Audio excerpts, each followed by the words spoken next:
Yep. Inside, I want to kill myself. We are on an 0-7 run over the last 2 days. After tonight was just complete bullshit. So that's how I'm going to start off this show. Horrible Sunday, 1-5. I don't even know what to tell you about that. I just don't want to do this anymore. I have never seen anything like this, man. With the slump continuing, 2 straight losses, not a good day at all. 0-4. I just have not had a good season, man. What can this slump that I'm on? The slump continues. I've reached a new peak, actually. With I'm gonna burn my Bruins hat, man. I don't know what is going on with the Bruins. March 8th, is that what it is? I don't even know. It's March 9th, I think. Who even knows, man? I don't know what day it is anymore. I don't even know what day it is anymore, man. Back with you after the worst day that I could possibly have. Back with you, as I always am. Until I die, at least. 0-2 yesterday, and yesterday did not go well for me. 0-5. The worst month that I've ever had in my 18 years doing this. I don't know what to even tell you about this anymore. What the slump yesterday is. The slump discontinues. The slump continues. Somebody fucking kill me, please. I don't even know what I should do at this point other than potentially end it all. What's up, everybody? It's Toad back with you for Bettor Off Dead, Saturday, July 12th. 4-0 yesterday. 4-0 sweep on the show, baby. So had a nice day yesterday, man. Got a little bit lucky on one of them, but we hit on the Indiana Fever in the WNBA. That was a pretty easy one. They won by double digits. Easy win there on that one. Didn't really pay attention to it because I don't pay attention to the WNBA, but we got a winner there. Mets Kansas City over was the one that was looking like it was not going to hit at all, as Senga, he didn't last that long in the game. He only went 4 innings, walked a couple of guys, but he didn't allow any runs. This Kansas City team cannot hit, and I did say that the Mets are going to have to do the heavy lifting to get that thing over, and they did, but I didn't expect it to all come against Kansas City's bullpen in the final 2 innings. I think it was a 1-0 game, like halfway through the game, and then it was a 2-1 Royals lead, I think, pretty late in the game, and then the game wound up 8-3, I think. It might have been 3-1 Royals into the 8th inning. I know the Mets scored 7 runs in the final 2 innings of the game to put that thing over. Sometimes you need a little bit of luck, man. So that one, I don't know if I necessarily mishandicapped that one, but definitely fewer runs came home against the starting pitchers than I was expecting. Pittsburgh, Minnesota, that was an easy under. That one hit 2-1 final. I mean, not a whole lot else to say about that, but that one hit. The bullpens came to play in that one. Paul Skeens, again, was kind of cut short in his outing. He actually gave up 2 runs, but Pittsburgh's offense, of course, couldn't do anything against Joe Ryan, so that worked out well. It was a 2-1 Minnesota win. The bullpens were fine. Minnesota used their best relievers. Pittsburgh did not. And then Arizona, Anaheim almost became a really frustrating one because we had 8 runs scored in the first 2 innings of that game. It was a 4-4 game in the 2nd inning. So at that point, you know at least one more run has to be scored to break that tie. So all you need is one more run on top of that to get over this 9.5. Of course, it would have been a lot easier if it was a 9 than a 9.5. And we only got, I think, 2 or 3 more runs in the entirety of the rest of the game. It wound up a 6-5 game. I don't remember if it was tied 5-5 because, of course, once it's tied 5-5, obviously it's over and you have to get an additional run to break that tie. But when it's 4-4 in the 2nd inning, you're looking at like this is going to be like a 20-run game, and it wound up not even being close to that. Like there were almost no more runs scored in the rest of the game, but it still went over. So there you go. I'm kind of out of it right now, man. I just woke up not that long ago. I'm not wearing pants, so that's this is Bettor Off Dead, baby, for Saturday. Haven't showered, wearing the same shirt I was wearing yesterday in the Instagram videos I put out. This is how the sausage is made, baby. Charles, what's up, man? Yes, thank you, sir. Well, yes, I don't know if we're going to get a sweep today, but right now I only have 1 play today, man. It's just it's the way that it is. I don't like the board at all today. I'm going to give out 1 play today, and it's going to mean a game where we don't even know who the starting pitchers are, and I'm still going to go with a total in that game. That's going to be my only play I'm going to give out today. So hopefully it's a winner. Zach, what's up, man? Royals, yeah, I mean, the Royals basically have a Planned Parenthood clinic with how many abortions they're performing there on the field there. Dude, their offense is terrible. Their bullpen is actually good. I did not expect their bullpen to be that bad in that game. I chalked that up as a loss, dude. It was a 3-1 game in the 8th inning, so it's like, yeah, this game is not going over. And then all of a sudden the Mets are like, well, hold on a minute. Mets just absolutely exploded late in that game, man. I don't know, man. They were dropping bombs on Kauffman Stadium like it was Gaza or something. I don't know, man. All right, let's talk about today. I forgot to talk about the other WNBA game yesterday, by the way, which was it was Seattle against Connecticut. I usually just hit every game, but because I was so feverish about the Fever play yesterday, I didn't even talk about the other game. But I don't know if anybody really cares because Connecticut is a terrible team. Seattle was a huge favorite. It was just that I would have said that I would have leaned to Seattle to cover that one because they had actually just lost to Connecticut the game before that, inexplicably. So it was kind of this zigzag spot where the way better team had lost the previous game, but I actually think that Seattle didn't cover it yesterday. They won by 14. I think they were like a 17-point favorite, 18-point favorites. They actually didn't cover, so that would have been a loss, but I'm never like laying huge spreads like that in the WNBA anyway, man, but it was just crazy that Seattle had lost to Connecticut the game before that. Today we have another mismatch in one of the WNBA games, the earlier afternoon game, Minnesota at Chicago. Chicago now with WNBA 2K26 cover athlete Angel Reese. Oh, man. You know that they're just doing it again. They're just taking all these jabs at Caitlin Clark, man. It's just ridiculous. Everybody knows Caitlin Clark she specifically has like resulted in this huge rise in popularity of the league. No, let's make the cover athlete Angel Reese instead. Oh my God. They should make it Sophie Cunningham, actually, if they really want to sell to men. They should put like a hot cover athlete on, but they have not done that. Anyway, Angel Reese's team, Chicago, is still terrible. They're still without Vandersloot. I mean, I guess they're playing a little bit better recently since now they're used to her being out of there, but and injured for the season. Minnesota is probably the best team in the league at this point. Minnesota's up from 10 to 12.5 as a road favorite. I wouldn't really want to lay that type of price either, though. I mean, I expect Minnesota will win this game. They've won 4 of their last 5. They're kind of rolling. They did just kind of struggle with Chicago recently. They played Chicago at home and only beat them by 5, so Minnesota actually might take Chicago a little bit seriously this time. But it is a third straight road game, which is never really that easy, and they're coming in from the Pacific Coast. So the travel spot doesn't look terrific for Minnesota. Chicago, they're just staying at home. They just broke a little bit of a loss streak with a pretty easy win over a not very good Dallas team. Take from all that what you will, I guess. I mean, maybe a slight lean to Minnesota getting that thing done because they are certainly the way better team, but I don't really have a feel for that. I do actually like Vegas in the second game, which is close to being a play for me. The problem with this game is that you really have to pay attention to the injury report here because Vegas's best player, Asia Wilson, might be out again for this game. She is their big woman. I mean, dude, they need her, man. I mean, she's their like post presence in there. She's their best all-around player regardless.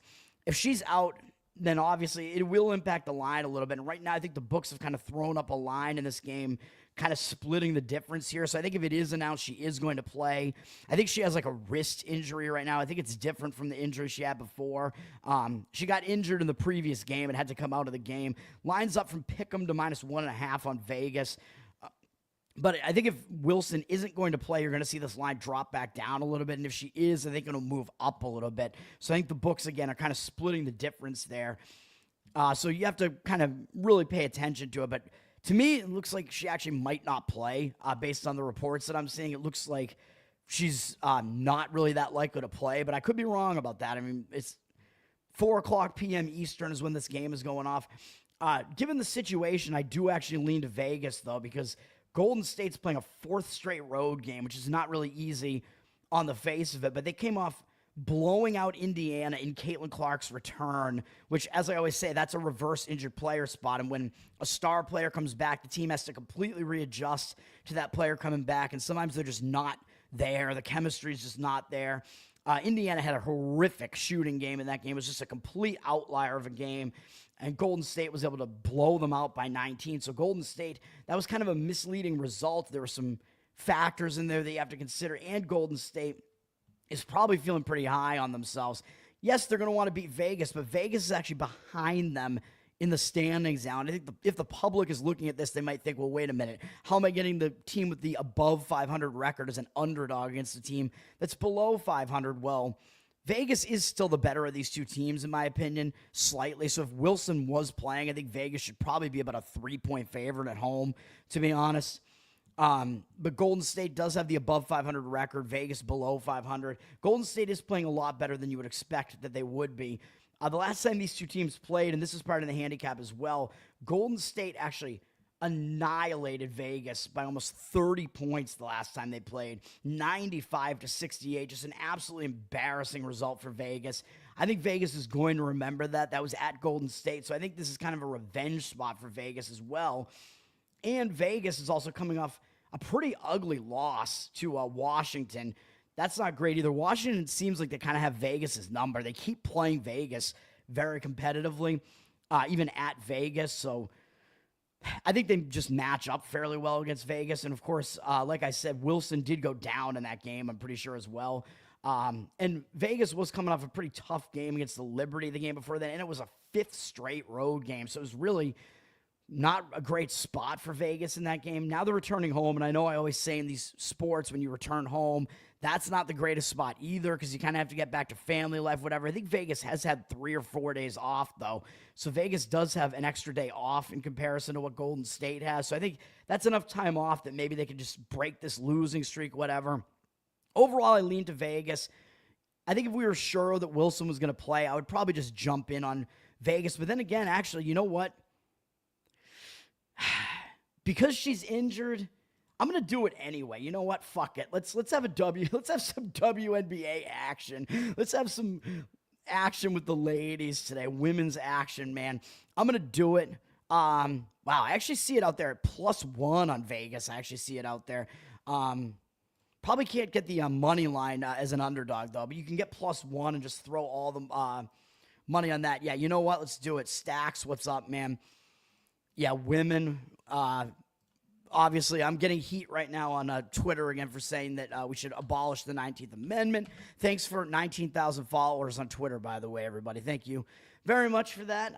So we're going to go with Las Vegas +1. I found out there at one of the books. I forget which book it was. I just looked real quick at the Massachusetts books. You can lay the money line, though. They have a short money line price on them right now at about -106, whatever.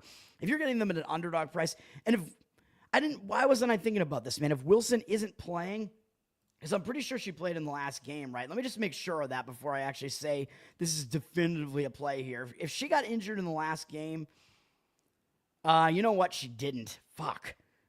All right, so that was the injured player spot, although Vegas did lose the game, which is kind of embarrassing. Yeah, she didn't play in that game. She got injured in the previous game. You know what? Never mind. Scratch it. We'll delete that. Scratch it. No WNBA play today, but I do lean to Vegas. It's almost a play for me. How about that? And watch them win, and then I'll be pissed that I said that it was not a play. All right, let's go to Major League Baseball. We have Cubs-Yankees. People hailing this, of course, as a World Series preview potentially here. The Yankees won yesterday, I think in a blowout, if I remember correctly. Yeah, 11-0, just kind of ridiculous there. I think the Cubs went with a bullpen game yesterday, which is not great whenever you do that. Carlos Rodon pitched almost the entire game, so the Yankees' bullpen is definitely in good shape coming into this game, so I don't love that for the Cubs, although the Cubs, I think, didn't really have to use any of their best relievers either yesterday because it was a blowout, so the game was over. This is a good starting pitching matchup with Matthew Boyd for the Cubs, 2.52 ERA, 1.07 whip. Good numbers, a little bit worse on the road, but still pretty good. 2.84 road ERA. 2 starts this month so far, 14-2 strikeout walk ratio. If you go back to his start to end the previous month, 17-2 strikeout walk ratio because he didn't walk anybody in 6 innings in that start. He's only given up 2 runs total over those 3 starts. Cubs have won all 3 of the starts. Had a 1.5 ERA across the last 2 starts. He's pitching well, quite obviously. Against the Yankees, his numbers are okay. In 28 at-bats, he's held him to 250 average, but he does have more walks than strikeouts. 7 strikeouts and 9 walks, but 5 of the walks are Aaron Judge, so it looks like he kind of pitches around Judge a little bit. Has allowed an 861 OPS, though. Judge also with a home run against him in there. But other than that, I mean, there are a couple other Yankees hitters that do some damage to him. But overall, I don't think Boyd is going to be that bad in this game. And he's up against the Yankees ace, Max Fried, 2.27 ERA, 0.96 whip. Really good at home, 1.82 ERA in the season. He is starting to he's pitching a little bit worse in the last couple of games. Granted, those are both on the road against Toronto, who's definitely hitting better right now, and the Mets, who have a pretty good offense. He had a 5.73 ERA over those two starts and only a 7-3 strikeout walk ratio, which is not as good. So he isn't really in the greatest form right now, I wouldn't say. A little bit worse than what he has been doing for the rest of the season, although there's no way that you can maintain like a sub-2 ERA for the entire season at this point, man. Very, very rare that somebody's going to do that. Fried is still good, but maybe not amazing like he has been for most of the season. So right now, he's maybe not in exactly the greatest form. His numbers are okay against the Cubs, so we know the Cubs do have a good offense. 88 at-bats, really good 22-4 strikeout walk ratio, but Happ has hit him pretty hard. 5 for 9 with 2 home runs, 261 average allowed to the Cubs in general, and 737 OPS. So it looks like both starting pitchers have kind of mediocre numbers. I do see it looks like a lot of money is coming in on the under in this game, though, and I'm not quite sure that I'm ready to agree with that. I mean, the Yankee Stadium is a pretty hitter-friendly park. Well, the totals dropped from 8.5 to 8, so I did see money, according to Action Network, coming in on the under. But here on pregame, we see 61% of tickets, 92% of the cash on the over. I mean, you know the public's going to be on an over with two offenses like this, and with the Yankees scoring 11 runs yesterday. I would hesitate to want to play an under in this game, though, even though the bullpens are in okay shape coming into this one. Both starting pitchers are pretty good as well, but Fried isn't exactly in the greatest form right now, and I don't exactly love the matchup numbers, so I'm just going to stay away from that. It does look like the money is also coming in on the Cubs side. Yankees down from minus 165 to minus 152, 69% of tickets, 67% of the cash, and I think the angle there is probably maybe that it's just you're always paying too much of a price to play the Yankees, basically. Fried, again, isn't in the greatest form right now. Cubs have at least been able to hit him a little bit in the past. And the Cubs are kind of in a bounce-back spot after getting demolished last night. A lot of times if a team gets shut out and gets absolutely embarrassed, you kind of want to play on that team in the next game. So I think that's kind of the thought there. It's almost like a zigzag type of spot, but it's not going to be a play that I'm going to recommend. JR, what's up, man? Thanks for hanging out again, everybody. All the people that hang out daily, man, I don't know why you do it. You guys must be insane. Seattle at Detroit. Detroit had Scooble Day completely erupt on them yesterday. Scooble didn't do very well. He gave up 4 runs. I know the entire team gave up 12 runs. The bullpen got demolished yesterday, but Scooble did have one of his worst outings of the year. Seattle put up a lot of runs yesterday in a really crazy 12-3 win. So this game, I mean, it does look like it's kind of a bounce-back spot for Detroit after that. And we know Detroit is good at home. But in this game, man, the pitching matchup is interesting because on the surface, it looks like it's a good pitching matchup. Kirby against Mize. And I think the money is coming in on the under in this game. The total's already down from 8 to 7.5. We see 51% of tickets on the under, although 81% of the cash on the over. But this, to me, is kind of a substantial move. From the 8 to the 7.5 through the 8, although 8 isn't a key number. But on Action Network was saying there was a lot of money coming in on the under in this game. And I hesitate to do that, even though, again, on the surface, it looks like we do have 2 pretty good starting pitchers here based on their numbers. I'll explain in a minute why I hesitate to do that. But I also kind of hesitate with these bullpens, even though both bullpens are generally fairly good. Detroit used a lot of their bullpen yesterday. Seattle has George Kirby starting. He has a 4.22 ERA, which doesn't look that good, but I think he's coming back from injury. He was out at some point during the year. He does have a really good 1.1 whip, though. On the road, he's a little bit worse, though, 4.98 ERA. He is pitching really well over the last few starts. 14-0 strikeout walk ratio with only 1 run across 12 1/3 innings and 7 hits allowed over the last 2 starts. Granted, it was at home in both of those starts, and it was against 2 bad offenses, Kansas City and Pittsburgh. But he is still pitching well generally overall. He's in good form right now. Against Detroit, though, he does not have good numbers. At 58 at bats, 293 batting average allowed, 880 OPS. Jake Rogers is 3 for 5 with 2 homers off him. So again, I talk about hits plus runs plus RBIs as player props. If you want to do that, find a guy that has good historic numbers against a starting pitcher. Although usually I look for like a bigger sample size if I want to do that. Although I almost never play props. So take from all that what you will. The 18-3 strikeout walk ratio is good, but Kirby has not really done that well against Detroit. So that has me hesitating on the under. Casey Mize pitching for Detroit. I still think this guy has got to be due for some regression, man, because he's never been as good as he's pitching this year. 2.63 ERA, though, 1.18 whip, and he has been good recently. Had a 24-7 strikeout walk ratio last month, 2.93 ERA. Has been good, and his numbers against Seattle, fairly good in 33 at-bats. 212 average, but a somewhat high 782 OPS, almost just because Polanco specifically does all the damage against him, though. 5 for 14 with 2 home runs. So I do think Mize does have the benefit of the matchup a little bit. I think Seattle has a bullpen advantage just because of the bullpen usage that happened yesterday. The number has gone down on Detroit from minus 135 to minus 113, so some significant market indicators against Detroit in this game and on Seattle. 87% of tickets, only 75% of cash on Detroit. I just can't do it, man. Based on Kirby's specific numbers against Detroit, that kind of gives me hesitation, and I just stay away from it. So that's that. Pittsburgh at Minnesota. Minnesota used a bunch of their best relievers yesterday. So I think Minnesota's bullpen is actually at a disadvantage here, even though Pittsburgh's bullpen is not very good. I think Minnesota's at a disadvantage in general because we don't even know who's going to start for them today. So it's a complete question mark what we're going to get from Minnesota's pitching in this game.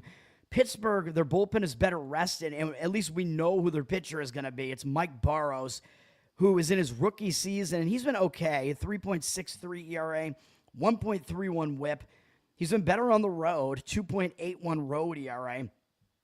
Last outing, he didn't give up any runs. Over his last 3 outings, he's given up 1 or fewer earned runs, but he isn't going deep into these games. Last outing was the only time out of those 3 that he went 5 innings. He walked 4 guys in that outing, which is a little bit of a concern, but over the course of the whole season, he does have a 41-14 strikeout walk ratio, which isn't that bad.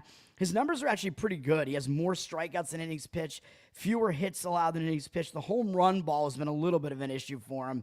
But it hasn't really come up as much recently. He's only allowed 1 home run over those last 3 starts.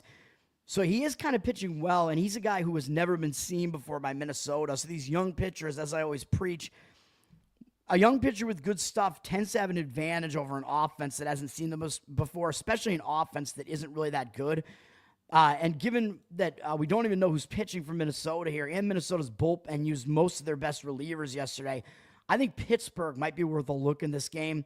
On the money line, we're seeing it right now. Minnesota's just sitting in a minus 140 favorite. I think you could maybe take a shot with Pittsburgh on the money line in that game. Not going to be a play for me, though. Next up is the one play I talked about, the other undecided pitcher. I'm still going to go over in Atlanta, St. Louis, and I know I always say you usually want to get the best of the number 9 because it's a key number in baseball. 9 is what breaks the 4-4 tie. You can only find 9.5 right now, just like yesterday, unfortunately. I think you have to pay probably about close to minus 130 to get it over 9. So we can go 9.5 in this and hope that we still get over that, even though we're having to get over that hook with the key number there. But I think this is going to be an over game, man. St. Louis and Atlanta, I know yesterday's game went over as well, but we saw a lot of bullpen usage on both sides of yesterday's game, and I don't love either one of these bullpens anyway. So I think the bullpens are at a disadvantage here for both teams. Atlanta doesn't even know who their starting pitcher is going to be, so that's not good either, especially when their bullpen hasn't been great and it's fairly used up after yesterday. That's not a good sign if they're going with a starter who's not going to last very long or maybe a bullpen game here. So that doesn't look good. And then on the other side, Eric Fedde, I think, is completely a guy you want to fade right now for St. Louis. 4.79 ERA, 1.47 whip. He has awful stats on the season, putting way too many guys on base, and he's been even worse at home. 5.65 home ERA. Over his recent starts, he's been absolutely awful. 2 starts in a row where he did not even strike out anybody, and he walked 7. A 0-7 strikeout walk ratio. Only lasted 1 1/3 in the previous game, but it was bad. And I know it was against the Cubs. They're a good offense, but 4 walks, no strikeouts, 3 runs allowed. That is bad. And then the previous start was against a really bad Pittsburgh team. He gave up 7 runs in that outing. Gave up 7 runs the outing before that, again against Chicago. The Cubs, again, though, who are a good team, but still, he's been awful. And his strikeout walk ratio in the month of June was terrible, too, 18-15. So he has been awful, man. His command hasn't been there. He's given up a lot of runs. There's nothing to like about Fetty right now. And versus the Braves, we have a huge sample size of 97 at-bats. He has more walks than strikeouts against them in that many at-bats. 10 strikeouts, 13 walks. Leno Ozuna specifically absolutely bombs this guy. He's 9 for 15 with two home runs and 5 walks against him. So that's definitely a player prop potential there. And Acuna as well, 5 for 17 with 2 home runs. We'll see what happens with this, but overall, Fetty has awful numbers against Atlanta. 371 average, 1,116 OPS. So I think Fetty is absolutely fade material, complete fade here in this one. We're going over the total of 9.5, man. I haven't seen what's going to go on with this total as far as the market. It's kind of just sitting there, 9.5. It is juiced to the under, as we can see here, though, but I just don't see I don't see a 9 out there that's not too heavily juiced towards the over on the 9, but that's the play that I like, man. That's the only play that I'm going to have today, actually. Charles, what's up, man? Will Raleigh break the home run record? I'm going to say no, he will not. We're not in the steroid era anymore, man, so he's not going to break Bond's record. He's slightly behind him going into the All-Star break, and you get into the post-All-Star break stuff, a lot of times these guys start getting tired later in the season. Again, we're not everybody's not roided up anymore at this point, so I don't think it's going to happen. It'll make for some entertaining storylines towards the end, but I honestly don't even think it's going to be that close. I don't think he's going to get to 70. All right, we got Miami, Baltimore. Boy, this is a bad series. Baltimore's won 3 games in a row, though, and they did win yesterday against Miami, even though Dean Creamer was on the mound. Baltimore was coming off playing a doubleheader. I told you I actually liked Miami in this game, but Cabrera gave up too many hits, didn't get the job done. Neither bullpen saw a lot of usage yesterday. Creamer did shockingly well yesterday, even though I don't think he's good at all. Both bullpens are fairly rested here, but they're both bad bullpens, so I would not put any trust in these bullpens. I don't know if I would want to trust Jansen Junk either from the Marlins, the junk guy, the junk pitcher, man. Maybe he is a sanitation worker. I don't know. Or he's one of those cleanup services where they come to remove all your old stuff that you don't want anymore. 3.12 ERA, 1.04 whip on the season is pretty good, though. But he's been worse on the road, 4.07 ERA. He was coming out of the bullpen for a bit. Now he's starting, although his last 2 starts have actually been pretty good this month, going 6 innings in each, 10-2 strikeout walk ratio, including one at Cincinnati, which is not an easy place to pitch. So he's been good in those last 2 starts, giving up only 2 runs across those 2 starts and 7 hits in 12 innings, facing a Baltimore offense that is not very good and isn't that familiar with them. They only have 5 at-bats off him, though they are 2 for 5 off him. 400 average, 1,000 OPS, but still Junk is fairly unfamiliar to Baltimore, so he might do okay. He's up against Trevor Rogers, who is just surprising me with how well he's pitching so far, man. 1.57 ERA, 0.87 whip. I mean, his numbers in the minor leagues this year just weren't good at all, and I'm thinking, well, Baltimore's just bringing him up because they need a guy to add to the rotation. I did not expect him to be anywhere near this good. He has a 0 ERA at home so far. It might have been only 1 home start, though. Yes, only 1 home start, but it was a great 8-inning shutout with no walks against Texas. 3 hits allowed, 4 strikeouts. Texas, not a good offense, but still. He has 3 games where he hasn't even allowed a run out of his 5 starts. Baltimore's actually won 4 of his 5 starts. He is pitching well, so I mean, that's just the way that it is, and he's facing a bad Marlins offense who has never seen him before. Oh, and by the way, Rogers, if we remember correctly, his last team that he was on was the Miami Marlins. He was on their team into last season, and then he got traded, I think, and was on Baltimore just at the end of the season. So I believe this is going to be the first time Rogers is facing his former team that got rid of him, and you know that actually kind of pumps up a pitcher. They tend to get pretty excited and do fairly well because they want to prove their worth to that team that got rid of them. You know what I mean? So I think this is a big game for Rogers, facing his former team, even though they stink, Miami. He might be excited and come out with fire again, man. He is pitching well right now, but I still, again, based on his AAA stats this year and his Major League stats over his career, there's no way he can keep this up, right? I mean, look at his career numbers. 4.18 ERA and 1.37 whip is just way too high. So I don't see how he's going to be able to keep this up. And he wasn't good with Baltimore last year either, or with Miami for that matter. But he is pitching well right now, and this is a start where I think he is going to show up. So I would slightly be leaning to Baltimore in this one. Baltimore is up from -155 to -165, but they're public, 72% in tickets, and the cash is all coming back in on Miami, though 59% of the cash on Miami. So I guess do with all that what you will. I think the price is probably too high on Baltimore, though, which is probably why some of the money is fading them at this point. I think it's maybe more of a price thing. Like, who's Baltimore to be laying a price like that, even though they are at home, and I do think they have a little bit of an edge. Dean Creamer. D. Creamer. That is a terrible name, right? Some people pronounce it Kramer, so I don't even really know how it's actually pronounced. Yes, we should bring back steroids. Dude, I grew up in the 90s, man. We had the steroid era. It was some of the most entertaining baseball you'll ever see, man. We had the Bash brothers, McGuire, Canseco, Stairs, whatever, and then we had and Giambi, and then we had and they were all on the A's at one time, I think. And we had, of course, the big thing that really got everybody's, like, I don't think I've ever seen more people watching baseball than the McGuire-Sosa home run race when they were trying to set the new record over Roger Maris's, and one of them was going to do it, and they were both neck and neck. That was some of the most entertaining baseball, especially because they were in the same division, so they were playing against each other a lot down the stretch too. Those are crazy times, man. That got more eyes on it than the Bonds breaking the record again later on. So, yeah. All right. And then we got, let's keep going, man. We have Dodgers-Giants. I mean, this is a huge series. Big divisional series. Teams only separated by 4 games. Now with San Francisco winning 5 of their last 6 games and winning yesterday, which I kind of didn't think that would happen. Logan Webb actually does not do well against the Dodgers. He didn't do well in the game yesterday, but San Francisco still got out of there with an 8-7 win.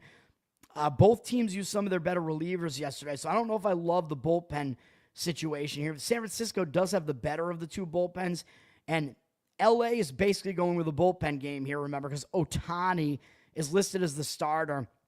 This is going to be, I think, his 4th or 5th start, but he's gone 1 or 2 innings in every one of his outings so far, so that's what I expect again. He'll probably go 2, maybe at most 3 innings. He has been good. He hasn't a lot of runs since the first inning that he pitched. He has 6 strikeouts in 6 innings pitched, I think, and only 1 run allowed, so he is pitching pretty well. But he's only going to be in the game for a little bit, so you are going to get a lot of Dodgers bullpen action here. San Francisco has Landon Rout pitching, and even though his 3.39 ERA is pretty good, 1.46 whip is not very good. He's been better at home, though, 1.85 home ERA, so he's good at home, but he's just putting way too many guys on base, dude. He's walked at least 2 guys in every outing going all the way back to May 17th. That is bad. This is way too many walks. The 2 outings this month, I know these are good offenses, Arizona and Philly that he faced, and San Francisco actually won those 2 games, and they've actually won his last 4 starts in a row, and he hasn't allowed more than 2 earned runs in any of them. But I think it's misleading because look at these last 2 starts. 7 strikeouts, 6 walks. I mean, you're not going to keep getting away with that, man, especially against another good offense here at the Dodgers. I know he got away with it a little bit in those previous 2 games, but I don't think it's going to continue. Dodgers have good numbers against him, although it's a small sample size of 14, 3-4 strikeout walk ratio. Ohtani does have a home run off him, 357 average overall for the Dodgers and 1,214 OPS. So this game, I think the way to look at this game is the over. I mean, you got a couple of bullpens that are pretty used up right now. I think the Dodgers are going to be going to their bullpen pretty early in the game here with Ohtani being the starter. San Francisco, I don't trust Raup either. Totals up from 8 to 8 with juice here on the over. 86% of tickets, 99% of cash on the over. Public probably going to be on the over as well. But in this case, I think I probably agree with it. And the money is coming in on the Dodgers for what it's worth. But I think it's way too much of a price to lay with the Dodgers. Up from -140 to -157. 80% of tickets, 95% of cash on them. Like, just the fact that Ohtani is starting, command that much respect in the marketplace. Seems a little bit weird to me. I mean, I would probably not want to look that way either. I think it's too much of a price delay, although the Dodgers are going to at least be in a bounce back spot here. But to me, even though this is a pitcher-friendly park, I think over is probably the lean there. Thanks for reposting, JR. Thanks for the Twitter. Thanks for listening on Twitter, folks. And, of course, on YouTube as well. Keep doing it, baby. Colorado at Cincinnati. Colorado actually won yesterday, so Colorado actually got a win. Colorado used some of their better relievers yesterday, although better is kind of a relative thing because Colorado's bullpen's not good. Cincinnati's isn't that great either, but man, I mean, I think you're probably going to see Cincinnati put up some runs here after they didn't score a lot yesterday. Bradley Blaylock is listed as the starter for the Rockies here, and it has been very rocky for him. He's a really young pitcher. 12.94 ERA, though, this year so far, and 2.06 whip. Very bad. He was better on the road, but, I mean, that's relative as well. 7.11 ERA is not exactly good. He pitched early in the season. Rockies lost all 5 of his starts, and he got sent down after he got absolutely blasted for 12 runs against the Padres. 3 home runs allowed in that start. He was not pitching well overall. He had an 8-6 strikeout walk ratio and gave up 6 home runs, 23 earned runs, and 27 hits in 16 innings. Wasn't getting the job done. I don't see any reason to think that he's going to get the job done here, although maybe when he was down in AAA or whatever, maybe they tried to work with him, fix some stuff. The Reds actually faced him this year once already, so the Reds actually have familiarity with him too. And you know I talk about when a young pitcher is unfamiliar to the opposing hitters, they tend to do a little bit better. Well, he's not going to have that advantage here either because the Reds already faced him, I think, at Coors Field earlier this year. 15 at-bats, they get 7 hits off him, a .467 average, 1,033 OPS, so Blaylock struggled in that start as well. I'm not liking it at all, man, and this is a pretty hitter-friendly park too. Brady Singer is going to be pitching for Cincinnati. He's not having a great season either, really. 4.32 ERA, 1.36 whip, not great. Better at home, 3.99 ERA, but he has been struggling. This month he's been very mediocre. The Reds have lost 4 straight starts of his. He's only given up 2 runs in each start, but he only lasted 3 innings against my Red Sox. 7-3 strikeout walk ratio this month. Not exactly good. 4.5 ERA. Had kind of an okay performance last time out against Miami, but they're a bad offense. So I don't think Singer is in great form either. He does have fairly good numbers against the Rockies, though, in 26 at-bats, 269 average, 668 OPS. So maybe Singer will bounce back against a weak offense here. So I think the way to look at this game again, it's going to be a high total in this one. Let me see. Yeah, it's at 10.5. Although we do see money coming in on the under in this one. 55% of tickets on the over, 81% of cash on the under. I think the way to look at this is to play Cincinnati to go over their team total, though. You're going to need them to go over like 6 runs, though, probably in this game. But after they faltered offensively yesterday, it's still a hitter-friendly park, and facing a guy like Blaylock that they've already seen before, I think Cincinnati will pour it on in this game. Colorado's bullpen is not really much of a threat either to hold an offense in check. So I think Cincinnati probably to score over their team total is probably the way to look at that game.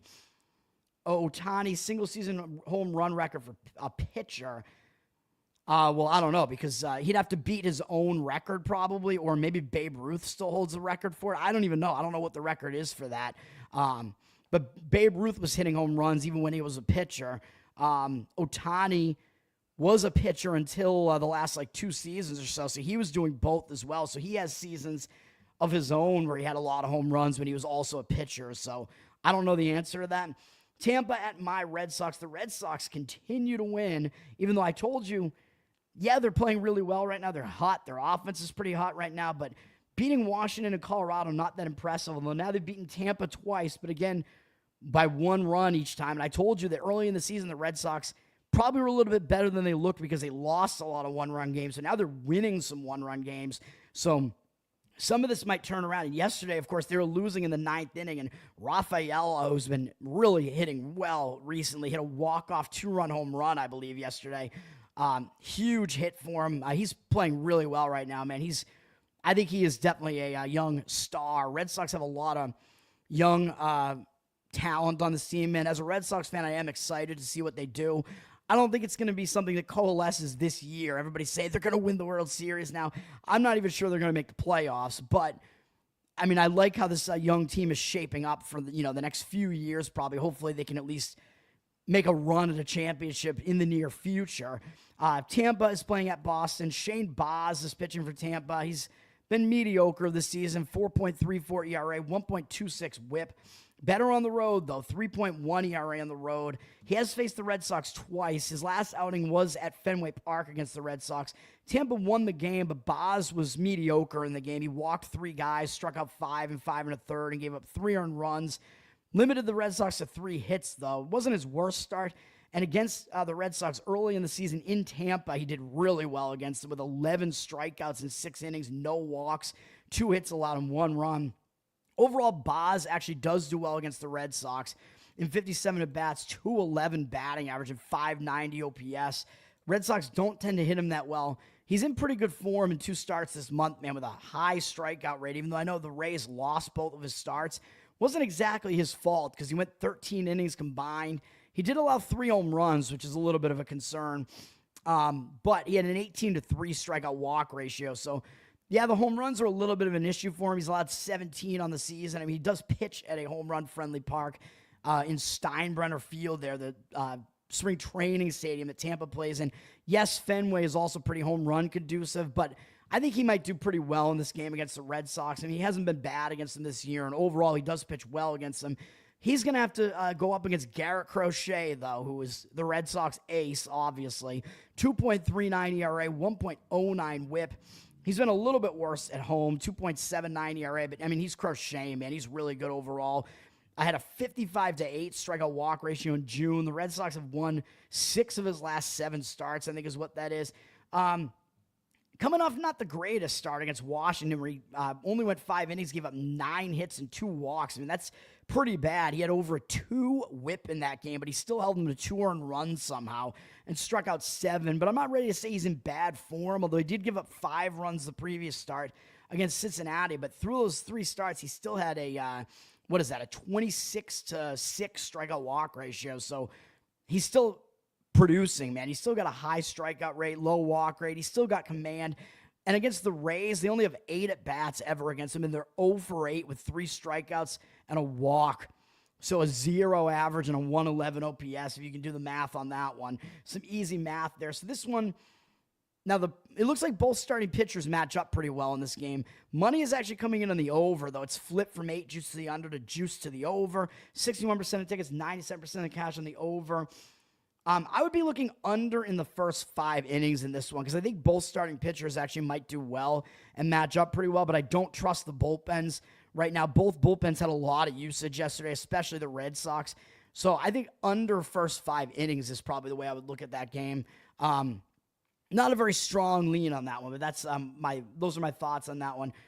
Yeah, the Red Sox are not going to make it to the World Series, man. It's probably going to be the Yankees, unfortunately. The Yankees have a really high run differential and one of the best offenses, and they have pretty decent pitching as well.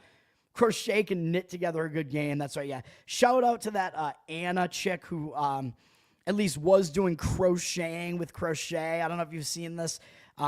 She's like kind of a local, not celebrity really, but like local famous Red Sox fan because she goes to a lot of Red Sox games, and when Crochet pitches, she crochets like sweaters in the stands while he's pitching. It's a ridiculous concept. I think it is pretty hilarious. So shout out to her. She probably hates me for my, yeah, you can check that out. She probably hates me, though, for probably her politics would be completely the opposite of mine, but I do think she's funny. All right. Cleveland at the White Sox. Remember, they played a doubleheader yesterday, so the bullpen situation is pretty bad for both these teams. The bullpens basically got unloaded yesterday, so pretty much every relief pitcher had to get into the games yesterday, so that's not a good sign for the pitching here. Although Cleveland does have their best starter going with Tanner Bybee. His numbers aren't really good this year, though. 4.35 ERA, 1.23 WHIP, so he's been struggling a bit. He's been worse on the road, too, significantly worse. 5.58 road ERA, which isn't that great a sign either. Not pitching well this month either. Over 2 starts, he didn't make it 5 innings in either of them. Yes, they were both on the road against some good teams, the Cubs and Houston. But he gave up 9 runs over that span, 5 walks in addition to 10 hits, 2 home runs, 8 strikeouts. Not good numbers, man. Yeah, so Bybee is definitely struggling right now, but he is stepping down in class to face a bad White Sox lineup, and he does do well against them in a shockingly limited sample size, given that they're in the same division. They only have 14 at-bats against them. 214 average, 838 OPS is a little bit high, though. Almost entirely just because Taylor has a home run off him, though. So I'm not sure that I expect Bybee to really do that bad in this game, but he isn't in great form. So, and you definitely have to worry about the bullpens. He's going up against Sean Burke, who I believe is a rookie for the White Sox this year. Hasn't been that great either. 4.4 ERA, 1.42 whip. He's been better at home, though, 3.81 ERA, so the splits are in his favor. But he's coming off a really bad outing against Toronto, although maybe he was in a letdown spot because he had a really good outing against the Dodgers the game before that. He actually strung together 3 pretty good starts in a row against some decent offenses in St. Louis, Arizona, and the Dodgers, and then he imploded last time out, giving up 6 runs, 3 home runs, 3 walks, only 2 strikeouts against Toronto. So that wasn't good. So he might be tiring a little bit, man, because he's a young guy. Or that was a blip. It's hard to tell. Like, is he actually starting to falter again? Is this a sign that he's in bad form again? Or was that just a letdown spot off that big Dodgers performance? I think it's hard to say. He has done well against Cleveland in the past for the most part. 16 at-bats, not a lot, but 125 average, 646 OPS. Did give up a home run to Santana, who's still hitting, even though he's probably 40 years old now. 5-5 strikeout walk ratio is not very good. This game, man, I mean, both offenses are so bad. Like, because of the bullpen usage, I kind of want to say over is the way to look in this game, but you do have to worry about the fact that both offenses suck. But I think maybe you could get the runs in this game because the pitching just doesn't look like it's going to be necessarily that great here, even though the matchup numbers look okay. Bullpens, once they come in, it's sort of like you're probably going to get some runs once the bullpens are in. The total's up from 8.5 to 9 now, so it is kind of moving up. 60% of tickets, 95% of the cash on the over. Probably the over would be worth a look, maybe. I don't want to deal with it, though. Mets at Kansas City. Of course, Kansas City, as we talked about, imploded late in the game yesterday, and they actually lost a 4-game win streak. And, you know, a lot of times I say when a team loses a win streak like that, they tend to be hung over in the next game, especially kind of the way they lost. They almost had a win over the Mets. Looked like they were going to get this big win over the Mets, and then their bullpen completely implodes in the last 2 innings. Just terrible. So I'm not sure it sets up a great spot for Kansas City here. So I worry about the spot for Kansas City, even though I actually think the pitching matchup actually favors Kansas City in this game. I mean, it's 2 pitchers that really are not guys that you necessarily want to put your money on. And with Kansas City's bullpen getting rocked last night and the Mets bullpen still being pretty overworked right now, I kind of don't like the bullpens in this game either. So it might be worth looking towards an over again here. And one thing I forgot to mention on the show yesterday with the over in this game yesterday was the total was also high, even though it's a pitcher-friendly park, usually at Kauffman Stadium in Kansas City. But when the total's high like this, it also usually indicates the wind is blowing out, which was the case in yesterday's game, and it might be the case again today. But these pitchers aren't very good either, man. I mean, Montas is pitching for the Mets. He's only made like 3 starts, I think, this season. He's coming back from injury, and he hasn't been very effective so far at all. 6.14 ERA, 1.3 whip. That's not going to get the job done. Really bad on the road so far, 13.5 ERA. That was only in 1 start, but it was against Pittsburgh, who are a really bad offense. So I think that doesn't look good. He's allowed 4 home runs over his last 2 starts, only going at 5 2/3 at most in the 2 starts, giving up 10 runs over that span. That's not a great sign, even though he only walked 1 guy. So his strikeout walk ratio is fine here, but he's getting hard hit. He's giving up a lot of home runs, a lot of walks. That's not good. His numbers against the Royals are okay in 25 at-bats. A lot of their hitters haven't even seen him. 240 average, 709 OPS. Perez does have a home run off him, but other than that, 6-1 strikeout walk ratio. Decent numbers for Montas. So maybe he won't do as bad here, but I don't think you can bank on him because he's just in terrible form right now. Up against Michael Lorenzen, who's not having a good season either for KC. 4.61 ERA, 1.3 whip, not good, but he's been significantly better at home. 3.79 home ERA. And he's actually been pretty good in 2 starts this month. He's rounding it to form a little bit. 12-1 strikeout walk ratio over the last 2 starts. And the most impressive thing was he just shut out Arizona on the road for 7 innings, and that is Not an easy thing to do, although I think he did have good matchup numbers specifically against Arizona for some reason, but that's a good lineup in a very hitter-friendly park, and he had a 2-hit shutout for 7 innings with a 7-1 strikeout walk ratio. So kind of a sign that Lorenzen is pitching a little bit better right now. And even though the Mets offense is good, Lorenzen actually has done well against them in the past. It's 64 at-bats, 156 average, allowed 494 OPS. So his matchup numbers are good. So I could see some reasons to lean to Kansas City based on the starting pitching matchup, but I really don't love the bullpen situation here for either team, man. Although the Mets bullpen is more overworked than Kansas City's is, but I don't love that Kansas City lost that win streak yesterday in really crippling fashion yesterday. So I don't love the mental state that Kansas City might be in here, but the money is agreeing with the matchup stuff and with Kansas City here. Mets down from -130 to -122, and it's really like, do the Mets deserve to be a road favorite with Montas pitching? Probably they don't. 65% of tickets on them, 51% of the cash coming in on Kansas City. So the best market read on this is actually towards the Kansas City side. I would still agree with that generally. I just worry about the situation more than anything else. If you want to go Kansas City, either full game or first 5 innings, I think it's probably okay, but I don't know, man. Lot and Sodom, you mean, right? I don't know what you're talking about. Oh, I'm Lot in living in Sodom, I guess is what you're saying. Something like that, yeah. Nancy, what's up? Thanks for hanging out. Santana, I probably can't do him justice, man, because he's mostly a really, really excellent guitar player. So, like, how does that translate to the uke when I can't do any of the fingering stuff, man? I think I got to leave Santana alone, unless maybe I could try to do, like, Smooth, the song that he did with Rob Thomas. I don't know what that would look like, but Washington at Milwaukee. Milwaukee won 8-3 yesterday. Milwaukee's on a nice hot streak, winning a bunch of games in a row. I thought they were going to suffer a letdown after sweeping the Dodgers. That has not happened, and I think this still sets up well for Milwaukee again here, man. I mean, both bullpens are untrustworthy, but Washington has the worst of the 2 bullpens, and they're the only team that used their bullpen yesterday, as the Brewers had Priester listed as a starter yesterday. He actually came in relief of DL Hall, and those are the only 2 pitchers that got used for the Brewers yesterday. So the Brewers' bullpen is almost entirely intact, and Washington's already really bad bullpen. That's the worst of the 2 already got used up more yesterday. So already the bullpen situation's in favor of Milwaukee. Milwaukee already has the better offense, and I think they have a big pitching edge here, too.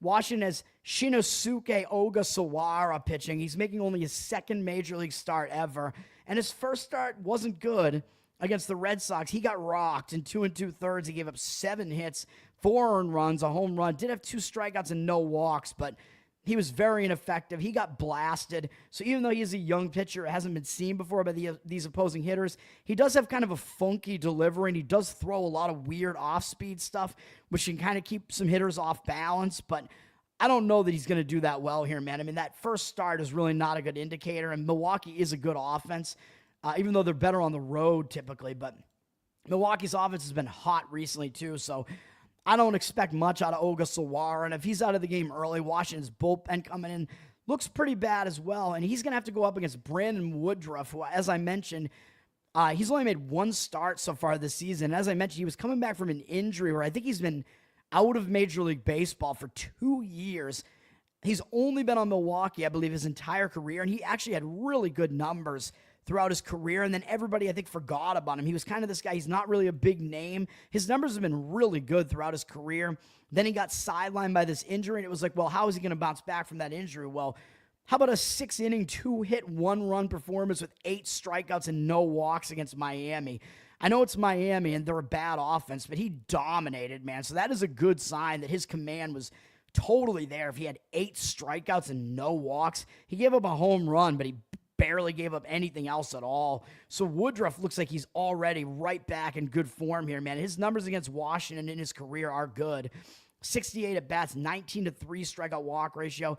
Has allowed 4 home runs, which is a little bit questionable, but he's held to a 191 average. Still pretty low, 622 OPS. So I think Woodruff also has a big-time edge in this game. So given that I think there's a big starting pitching edge and a big bullpen edge here, I would be looking at Milwaukee on the run line here, man, but it's going to be a very expensive thing to do. They're up from minus 240 to minus 254 here. Money coming in on Milwaukee, and I think for good reason. They have the way better offense, too, so they have every advantage in this game. 86% of the tickets, 96% of cash. It's just iffy, man. I mean, I just think I wouldn't really want to go under Washington's team total, even though I think Woodruff will probably come in and pitch well against them. I still don't think you can totally trust Milwaukee's bullpen to completely hold them under. So I'd still be looking for Milwaukee to win by like a run total here. But again, when they're already winning the game and you don't get the final at bat in the 9th inning, it becomes a little bit iffy, especially if you have to go over 2.5 runs or 2 runs instead of 1.5. I don't know what the price would be laying the minus 1.5, but still, that's probably the best way to play it, is still looking at a Milwaukee run line of some kind. Yeah, Santana again there. I think I already brought that comment up. All right, Texas at Houston, excuse me. Big divisional battle here. Houston still leading the division. Texas is still in the fight here. Texas did win yesterday. Houston has now lost 4 in a row, and I thought Houston kind of was in a bounce-back spot yesterday, but I mentioned McCullers has just been really bad at home. I thought the pitching matchup actually did favor Texas yesterday, and it happened. Even though Leiter wasn't really that good either, he still outpitched McCullers, got deeper into the game, and Texas got the win yesterday. So Houston is kind of in a bounce-back spot here, but what we're looking at is a real pitching matchup here, man, and I like the under in this game. The problem is I didn't see any number out there that was even at 7. I just saw 6.5 across the board. You know me, 7 is a very key number in baseball, and I just don't really ever go under the 6.5. I think this is going to be an under game and a very low-scoring game. I worry a little bit about the bullpens because we did see some bullpen usage yesterday, even though both bullpens are generally pretty good. Texas's offense isn't that good. Houston's offense is okay, so we don't have, like, offenses that really tear the cover off the ball here either. Yesterday's game went over the total as well, which is probably going to kind of make people want to go more towards an over here. But again, if you find an under 7, I mean, maybe you want to do it, but I can't go under 6.5, man. I would probably pay up to about minus 120 to get it at under 7, but I didn't see that out there at all. Everything was 6.5, and it's just too dicey, man, because again, the 7th run is what breaks the 3-3 tie, but I think this is going to be a pitching duel. Basically, both teams' best pitchers are on the hill. Or, well, for Houston, it's actually their second best pitcher. They just have so many good pitchers. For Texas, we got, I would say, their ace on the mound here. Jacob deGrom is just continuing his amazing career this season.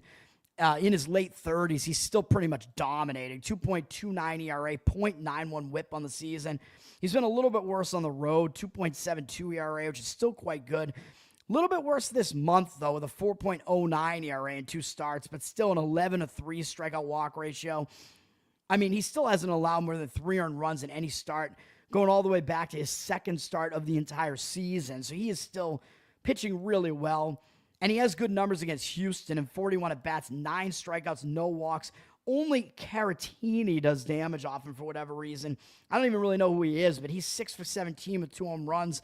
But other than that, deGrom overall has held him to a 171 average and 512 OPS overall. That's Houston's bats against deGrom. So I think deGrom is in line for another good start. He's up against Framber Valdez for Houston, even though I think Hunter Brown is obviously their best starter.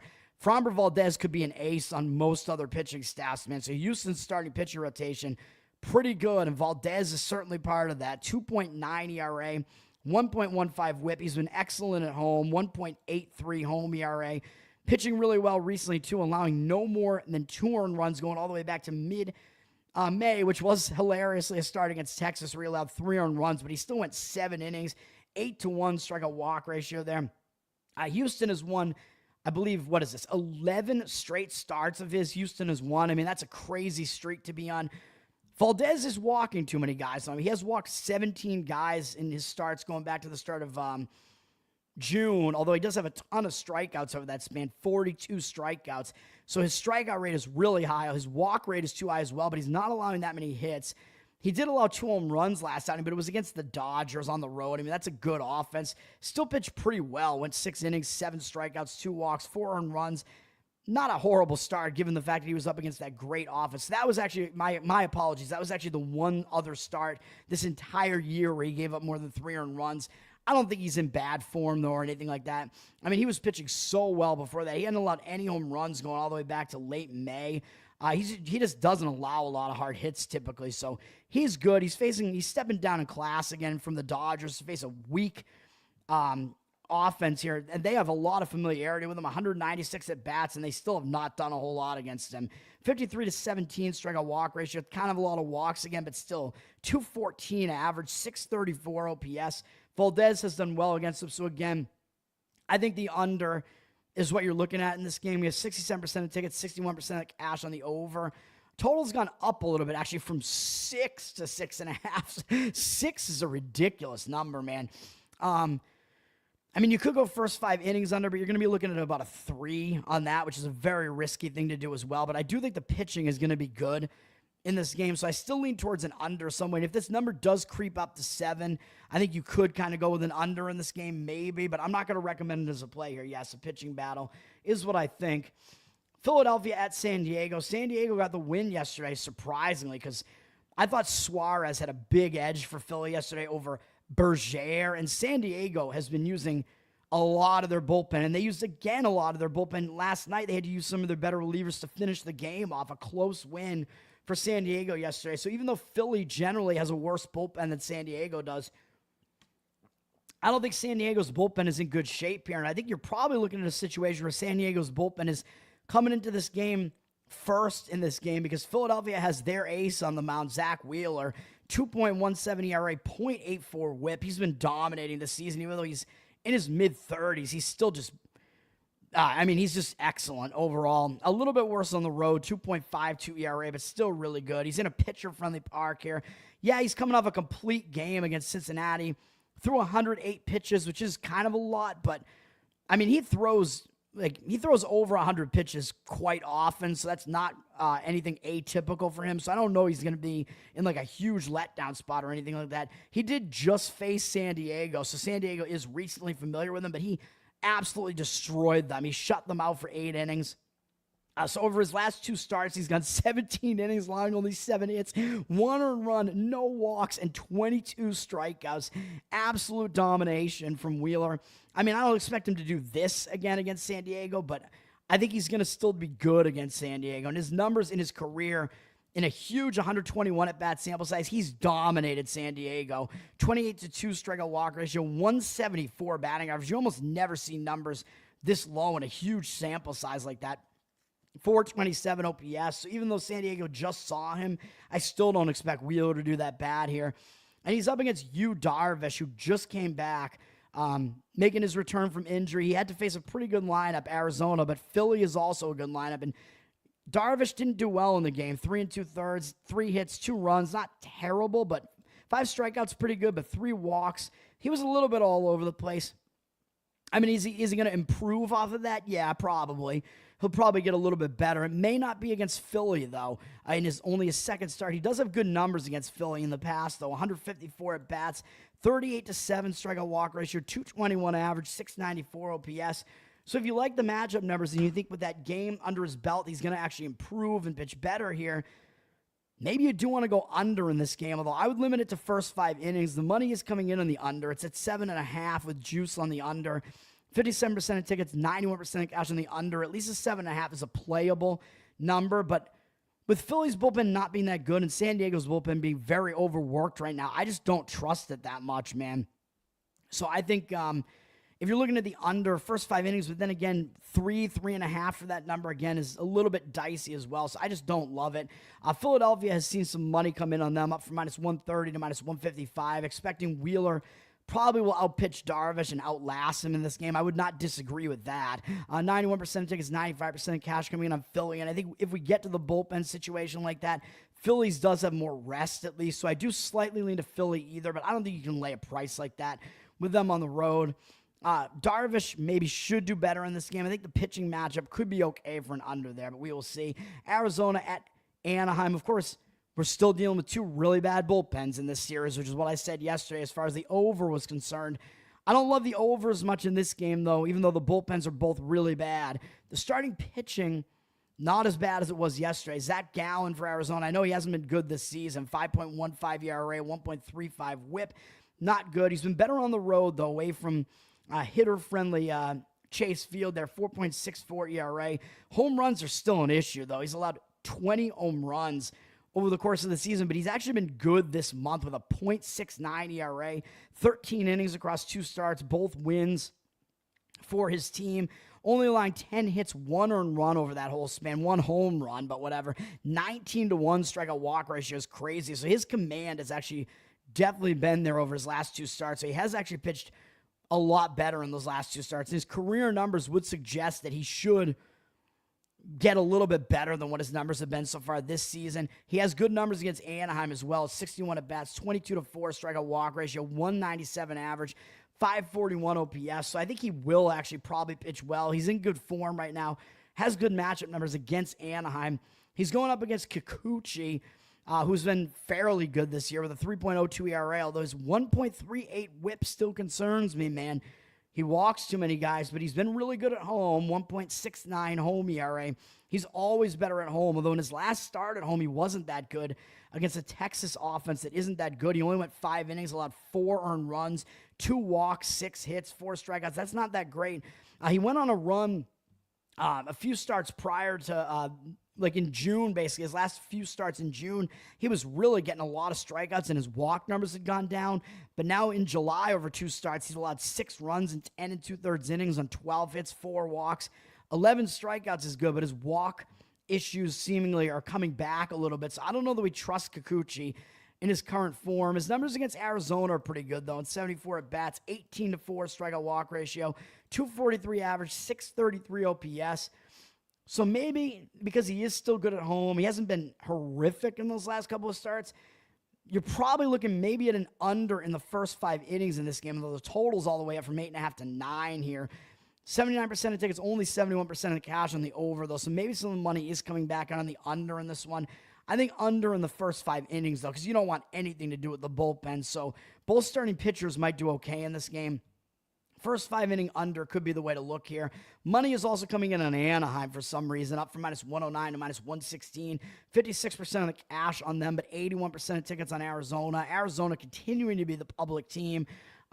Anaheim still continues to overperform, man. They have a better record than I think they should. I still think they're going to regress big time at some point because their run differential is still really bad. It still hasn't totally happened yet, though, but I don't really agree with the Anaheim side here, man. I think Gallen, he's the one of the pitchers who's in better form right now, and probably the less liable one to walk a bunch of guys, and he has the somewhat better matchup numbers as well. So I don't really agree with the Anaheim side either, and I don't like their bullpen either. So ridiculous 6, yeah. And we'll finish it off, with that number of 6 on a total there. That's crazy. Toronto and the A's to finish this off. Toronto did get the win yesterday. That was a close 7-6 win. Scherzer did pretty well in the game. The bullpens, not quite as well. Severino kind of got knocked around a little bit in the game as well. I think we had a bunch of unearned runs for Toronto coming to this game as well. The A's saved their bullpen by using Beto in relief a lot of the time, but the A's bullpen is still really bad. So even with the A's bullpen rested, I don't think you can bank on them, although Toronto used a lot of their relief staff yesterday, some of their better relief pitchers. So Toronto's bullpen, even though it's the much better of the 2 bullpens, Toronto's bullpen's a little bit overworked coming into this game, so might be looking towards an over in this game. Gaussman is pitching for Toronto. Good numbers on the season pretty much, and 4.13 ERA, a little bit high. 1.15 whip is pretty good. He does allow a lot of hard contact, though, which is kind of a problem. Been decent on the road, 3.98 ERA on the road. He hasn't allowed that many home runs, 13 over the course of the season. He really hasn't been that bad, but he's been struggling a bit over the last month plus, even though Toronto has actually won his last 3 starts, and they've won, a lot of his recent starts. They've won 7 of his last 9 starts. But in the month of June, he struggled with a 29-13 strikeout walk ratio, which is way too many walks. 5.46 ERA wasn't very good. And the walks are continuing to be a problem in 2 starts this month. 12-7 strikeout walk ratio.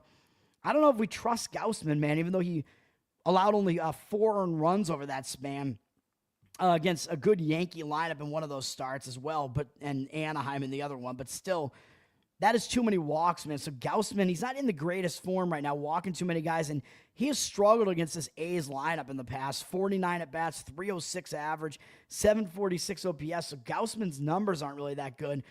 He's going up against Jacob Lopez, who's been very difficult to predict. 4.26 ERA, 1.34 whip. He's actually been better at home in this stadium. Even though he's allowed a couple more home runs in this stadium, his ERA is way better, 3.62. Even though this is a very hitter-friendly stadium, he kind of bounced back last outing with an 8-to-1 strikeout-walk ratio against San Francisco, but he allowed 4 earned runs in 4 1/3 innings, so he did give up some hard hits. So Lopez, strikeout-walk ratio was good in that start, but the previous start he only lasted 3 1/3 and only had 1 strikeout and 1 walk and gave up 3 earned runs against Tampa. So he was on a hot run where he struck out a lot of guys over like a pretty quick span. He was getting a lot of strikeouts. His last 2 starts, he hasn't lasted in the game, though, and he hasn't been that good, so I'm not ready to say he's back in form, even though his strikeout rate was really good in the last outing, so maybe he will come back a little bit and will be bouncing back. But his numbers against Toronto, it's a small sample size of 16, but these are awful numbers. He's allowed a 562 average to them. Vlad Guerrero and Ernie Clement, or Clement, both have Clement, I guess, like Matt Clement, who was a pitcher for a while in the majors, on my Red Sox at one point as well.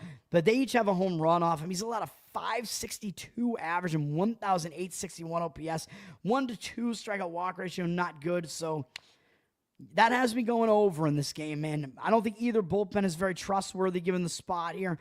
Money is disagreeing with me. Total at 10.5, obviously very high total. We know a lot of hitting happens in this ballpark. 76% of the tickets, only 56% of the cash, though, on the over in this game. So the money is disagreeing, and the juice is coming in on the under here.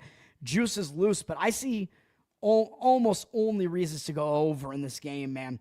So that's the way that I would look. And the market read is saying Oakland or the A's, which I don't really disagree with that either. Toronto's down from -155 to -135. 85% of the tickets, only 54% of the cash. Toronto probably a little bit too much of a favorite on the road. They are public. A lot of reverse line movement. So a pretty strong market read on the A's. I don't disagree with that just because Toronto did use a lot of their bullpen yesterday. And Gaussman's matchup numbers aren't very good.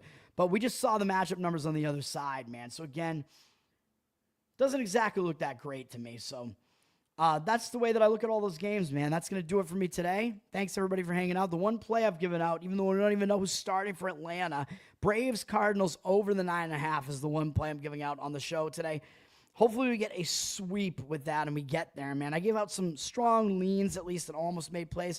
Thanks for hanging out, everybody. Learn to Toad on Twitter. Happy Saturday. Happy weekend, everybody. Bettor Off Dead. You can find me on YouTube, on the audio platforms, on Instagram, where I do shorter videos with the same analysis here. Try to make it a little bit funnier and shorter, although I'm starting to rant a little bit more on those too. But it's only a couple minutes per video, so keeping the ADD people watching me there. Thank you, Charles. Thanks everybody. Again, yeah, the audio stuff I do have monetized, but nobody's been listening over the last few days. My SEO, I think, is pretty bad with the name Bettor Off Dead, so I don't know what I'm going to do about that.